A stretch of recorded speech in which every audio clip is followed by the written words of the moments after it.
ഗുജറാത്ത് അഹമ്മദാബാദിൽ രഥയാത്രയ്ക്കിടെ ആന ഇടഞ്ഞു. ജനക്കൂട്ടത്തിനിടയിൽ വെച്ച് ആന വിരണ്ടോടി. മറ്റാനകളെ ഉപയോഗിച്ച് ഇടഞ്ഞ ആനയെ തളച്ചു.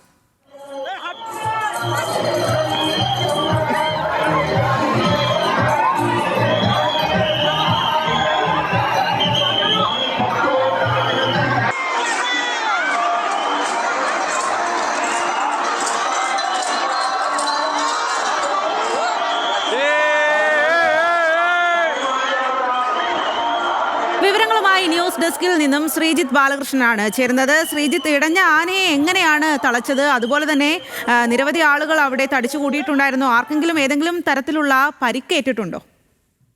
അത് ഏതാണ്ട് 1000-ലധികം ആളുകൾ ഇന്ന് രാവിലെ ഈ ചടങ്ങിൽ പങ്കെടുക്കാനുണ്ടായിരുന്നു. ഈ ചടങ്ങുമായി ബന്ധപ്പെട്ട് അഹമ്മദാബാദിലെ ഏറ്റവും വലിയ ആഘോഷങ്ങളിലൊന്നാണ് അഹമ്മദാബാദിലെ രഥയാത്ര.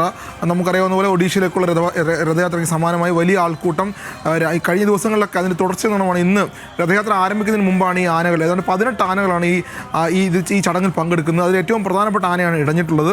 ആ ആനയെ വേഗം തന്നെ തളയ്ക്കാൻ കഴിഞ്ഞു. ഏതാണ്ട് വലിയ ആൾക്കൂട്ടത്തിനിടയിലേക്ക് ആന ഓടിക്കയറാൻ ശ്രമിക്കുന്നുണ്ട്. പക്ഷേ എന്നാൽ പോലും ആനയെ വേഗം തളയ്ക്കാൻ കഴിഞ്ഞു. ഏതാണ്ട് 1 കിലോമീറ്ററോളം ആന ഓടിയെന്നാണ് പറയുന്നത്. എന്നാൽ പോലും ആനയെ വേഗം തളയ്ക്കാൻ കഴിഞ്ഞു. ആളുകൾ വേഗം സമീപത്തെ കടയ്ക്കുള്ളിലേക്കും മറ്റ് വീടുകൾക്കുള്ളിലേക്കും ഒക്കെ കയറിയത് കൊണ്ട് വലിയ അപകടം ഉണ്ടായില്ല. ആർക്കും പരിക്കില്ല. വലിയ അപകടം ഉണ്ടാകാത്തത് ഭാഗ്യം കൊണ്ടാണെന്നാണ് അവിടെയുള്ള ആളുകൾ പറയുന്നത്. എന്നാൽ പോലും ഈ ആനയെ തളയ്ക്കാൻ കഴിഞ്ഞിട്ടുണ്ട്. മറ്റ് 2 ആനകളും ഒപ്പം തന്നെ ഇടഞ്ഞിരുന്നു. പക്ഷേ വേഗം തന്നെ ഇതിനെല്ലാം തളയ്ക്കാൻ കഴിഞ്ഞു. 1000-ലധികം ആളുകൾ അവിടെ ഉണ്ടായിരുന്നു.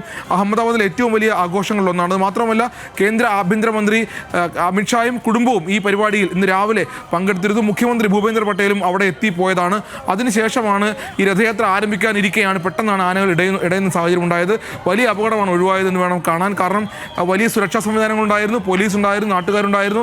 അതുമാത്രമല്ല രഥയാത്രയുടെ വോളണ്ടിയർമാരുണ്ടായിരുന്നു. ഇതെല്ലാമുള്ള വലിയ ആൾക്കൂട്ടം, ഭക്തർ, വോളണ്ടിയർമാർ, പോലീസ്, അതിനൊപ്പം തന്നെ ഇതെല്ലാം ചേർന്നൊരു സംവിധാനമാണ് അവിടെ ഉണ്ടായിരുന്നത്. എന്തായാലും വലിയ ആൾക്കൂട്ടത്തിനിടയിലേക്ക് ആന ഇരച്ചു കയറുന്നു. പക്ഷേ അപകടം ഉണ്ടാകാതെ രക്ഷപ്പെടുന്നു. വലിയ ഭാഗ്യം തന്നെയാണ് അവിടെ ഉണ്ടായതെന്ന് വേണം കാണാൻ. കേന്ദ്ര ആഭ്യന്തരമന്ത്രിയും കുടുംബവും ഉണ്ടായിരുന്ന പരിപാടിയാണ്. എന്തായാലും വലിയ ആൾക്കൂട്ടത്തിനിടയിലേക്ക് ആന ഇരച്ചു കയറുകയും അപകടം ഉണ്ടാകാതെ രക്ഷപ്പെടുകയും ചെയ്തു. വലിയ അപകടത്തിന് ഒഴിവായി എന്ന് വേണം കാണാൻ. അതെ, അതുതന്നെയാണ് ശ്രീജിത്ത്. എന്തായാലും ഭാഗ്യം കൊണ്ടാണ് വലിയ അപകടത്തിൽ നിന്നും രക്ഷപ്പെട്ടത്. ആയിരക്കണക്കിന് ആളുകൾ പങ്കെടുക്കുന്ന ഒരു രഥയാത്ര ഗുജറാത്തിൽ അഹമ്മദാബാദിലാണ് രഥയാത്രയ്ക്കിടെ ആന ഇടഞ്ഞത്. എന്തായാലും ഭാഗ്യം കൊണ്ട് ആർക്കും ഒന്നും പറ്റിയിട്ടില്ല എന്നുള്ളതാണ്. ആനയെ തളയ്ക്കുകയും ചെയ്തു. ആ വിവരങ്ങളാണ് ശ്രീജിത്ത് ബാലകൃഷ്ണൻ നൽകിയത്.